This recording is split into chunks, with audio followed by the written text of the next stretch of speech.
الرحیم نحمدہ و نصلی علی رسولہ الکریم اما بعد۔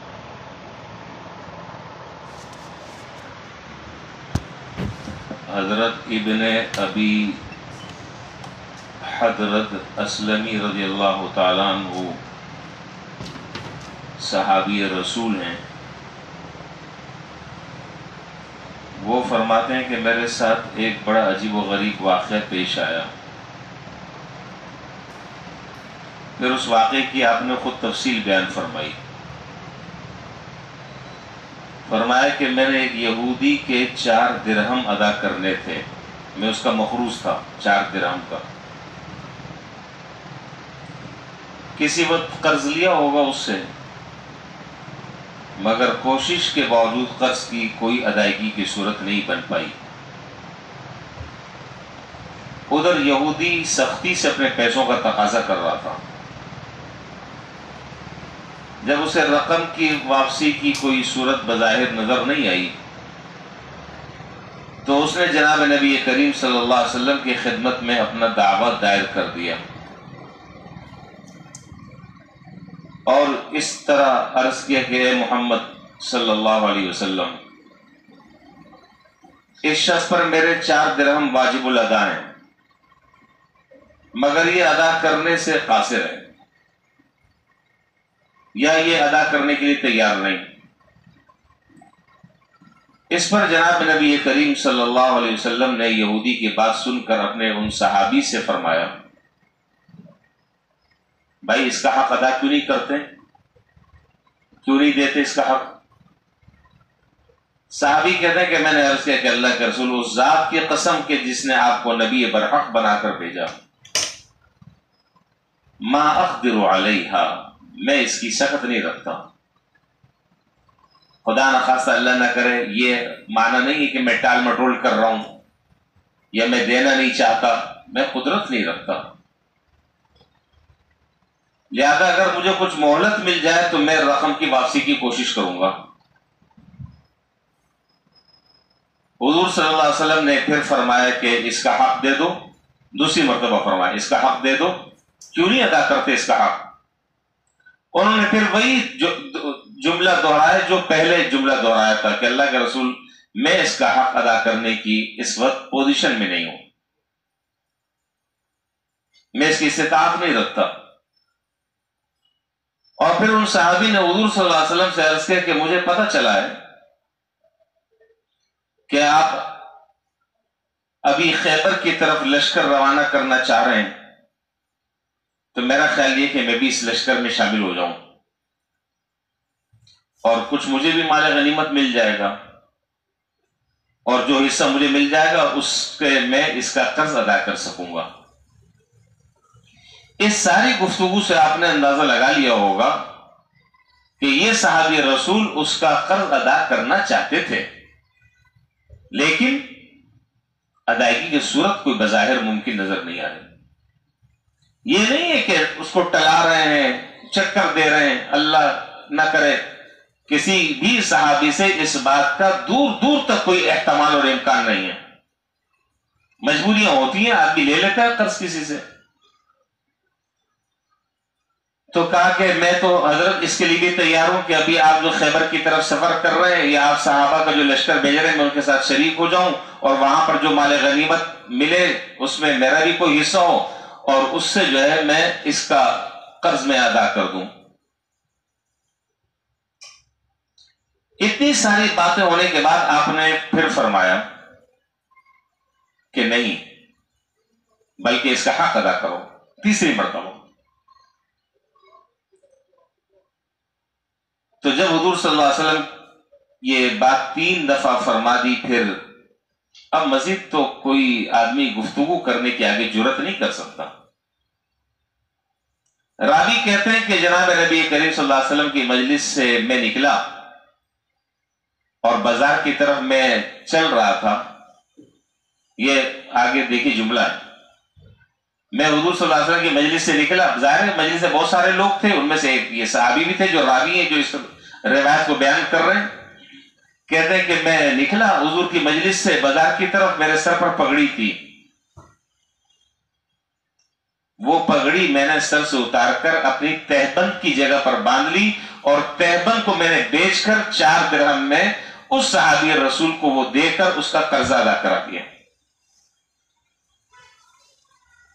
کیسے لوگ تھے؟ اپنے سر کی پگڑی اتاری، اس کو اتار کر تہبند کی جگہ باندھا، اور جو تہبند پہلے سے پہلی ہوئی تھی اس کو بیچا 4 درہم میں، اور 4 درہم میں دینے کے بعد ان کا قرض ادا کر دیا۔ اس طریقے سے اس قرض سے خلاصی ہو گئی۔ اب آگے 2-3 باتیں مختصر سی بہت اختصار کے ساتھ آگے عرض کرنی ہے، لیکن اس سے پہلے میں تمہید کے طور پر ایک بات ذکر کرنا چاہتا ہوں۔ حدیث شریف میں ہے واللہ فی عون العبد ما کان العبد فی عون اخی۔ اللہ تعالیٰ مسلسل اپنے بندے کی مدد میں لگے رہتے ہیں تا وقت کے بندہ جو ہے وہ کسی دوسرے کی مدد میں لگا رہے۔ اب یہ جو کام ہے کہ اپنی تہبند بیچ دینا، یہ معمولی بات نہیں ہے۔ اس کا فائدہ کیا ہوا؟ اب وہ آگے جملہ سنیے۔ کہتے ہیں کہ میں بازار جا رہا تھا تو ایک بڑھیا کہنے لگی مالک یا صاحب رسول اللہ، اللہ کے رسول کے صحابی، یہ تجھے کیا ہوا؟ یہ تو نے کیا کیا؟ میں نے پورا قصہ سنایا۔ اس عورت کے پاس ایک چادر تھی، اس نے وہ مجھے پہننے کے لیے دے دی اور اس کی قیمت 4 درہم سے کہیں زیادہ تھی۔ اس نے اللہ کے بندے کی مدد کی۔ اس کی مدد کے لیے اللہ تعالیٰ نے غیر سے ایک عورت کو، پتہ نہیں آپ بات سمجھے کہ نہیں سمجھے، اس کی مدد کے لیے اللہ تعالیٰ نے ایک عورت کو کہ دل میں ڈال دیا، اور اس نے اس عورت کو وہ چیز دے دی جو اس نے ادا کی، اس سے کہیں زیادہ وہ قیمتی، کہیں زیادہ وہ مہنگی۔ یہ ہے وہ حدیث جو میں نے بھی عرض کی کہ جب تک کہ بندہ دوسرے بندے کی مدد میں لگا رہتا ہے، اللہ اس کے سارے معاملات کو حل فرما دیتے ہیں۔ اللہ تعالیٰ اس کے غیب سے مدد فرماتے ہیں، اس کے لیے غیب سے اللہ تعالیٰ اسباب پیدا فرما دیتے ہیں، اس کا انتظام پیدا فرما دیتے ہیں، اور ایسی جگہ سے پیدا فرماتے ہیں کہ انسان کے وہم و گمان سے بھی تصور نہیں ہوتا۔ تو اب اگر کسی کے اوپر قرضہ، اکثر لوگ ایسے بیچارے جن کے اوپر قرضہ ہوتا ہے، اس قرضے کو ادا کرنے کی بہت ساری تدبیریں، لیکن چونکہ یہ درس جو ہے وہ آج کا آخری درس ہے، جمعے کو درس ہوتا نہیں، اور ہفتے سے انشاءاللہ اللہ تعالیٰ نے چاہا تو ہفتے سے لے کر 9 ذی الحجہ تک کے قربانی کے مسائل انشاءاللہ بیان ہوں گے، چونکہ اب موسم جو ہے وہ قربانی کا آ رہا ہے، تو کس موسم میں کس موقع پر کیا بات کرنی ہے، کس وقت کیا کہنا ہے، کس چیز کا موقع ہے، تو اس کے مناسب حال انشاءاللہ بات پھر ہوگی۔ اس لیے میں 2-3 باتیں کر کر اس حدیث کو میں ختم کر دیتا ہوں۔ زندگی رہی تو پھر انشاءاللہ بقرعید کے بعد جب درس شروع ہوگا تو اس سے اگلی حدیث انشاءاللہ ہم شروع کریں گے۔ پہلی بات تو یہ ہے کہ حتی الامکان قرض سے تو بچنا چاہیے۔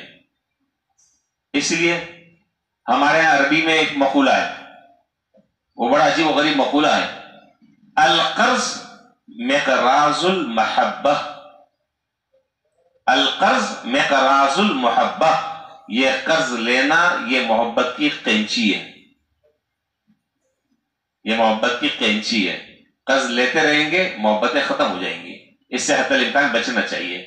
ہاں خدا نخواستہ اللہ نہ کرے کوئی ناگزیر صورت ہے تو آدمی لے لے۔ اب اگر قرض ہے تو سب سے پہلی بات یہ ہے کہ جس آدمی نے قرض لیا ہے کسی مجبوری کی وجہ سے، اس کو اس کی ادا کرنے کی فکر کرنی چاہیے۔ خدا نخواستہ اللہ نہ کرے اگر ادا کرنے کی فکر ہی نہیں ہے، مقصد شروع دل سے بدنیتی ہے، تو اللہ تعالیٰ کی مدد کبھی بھی نہیں آئے گی، کبھی بھی اللہ تعالیٰ کی مدد نہیں آئے گی۔ ہمیشہ یاد رکھیں اللہ تعالیٰ کی مدد وہاں ہوتی ہے جہاں نیک نیتی ہو۔ آپ نے لے لیا مجبوری سے کوئی بات نہیں، لیکن آپ اس لینے کے بعد ایسے بے چین ہو رہے ہیں، ایسے فکر مند ہو رہے ہیں، نیند آپ کو نہیں آ رہی ہے، اس لیے دعائیں کر رہے ہیں کہ اللہ تعالیٰ کوئی وسیلہ پیدا کر دے تاکہ جس کا لیا میں اس کو دے کر سرخرو ہو جاؤں، تو یقیناً اللہ تعالیٰ آپ کے لیے کوئی شکل پیدا فرمائیں گے۔ ایک بات۔ دوسری بات یہ ہے کہ کثرت سے استغفار پڑھیں۔ میری باتیں چند باتیں اس کو ذہن میں رکھیں، استغفار پڑھیں کثرت سے، اللہ تعالیٰ اس استغفار کی برکت سے انشاءاللہ اللہ اس کے قرضے کی ادائیگی کا انتظام فرما دیں گے۔ کتنی باتیں ہو گئی؟ دو باتیں. تیسری بات حدیث میں ہے کہ اگر پہاڑ کے برابر بھی قرض ہوگا اور اس دعا کو اگر آدمی کثرت سے پڑھے اللہ تعالیٰ وہ قرض بھی انشاءاللہ اس کو اتروا دیں گے. اللہم اکفنی بحلالک عن حرامک واغننی بفضلک عمن سواک. اس دعا کو کثرت سے پڑھے. اللہم اکفنی بحلالک عن حرامک واغننی بفضلک عمن سواک. تین باتیں ہو گئیں. چوتھی اور آخری بات فجر کی نماز پر نمازوں کا اہتمام کریں. فرض نماز کے بعد جو ہے وہ سورہ شورى کی ہے آیت نمبر 70 غالباً. اللہ لطیف بعبادہ یرزق من یشاء وهو القوی العزیز.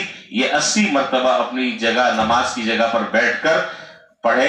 اللہ نے چاہے انشاءاللہ ایسی اللہ تعالیٰ سبیل پیدا کریں گے, ایسی سبیل پیدا کریں گے کہ انسان حیران ہو جائے گا. بس یہ کچھ اعمال ہیں, ان اعمال کو انسان کرے گا, اللہ نے چاہے انشاءاللہ اللہ کی مدد اور نصرت شامل حال ہوگی. اللہ تعالی ہم سب کو سمجھنے کی اور عمل کی توفیق عطا فرمائے. وآخر دعوانا الحمدللہ رب العالمین.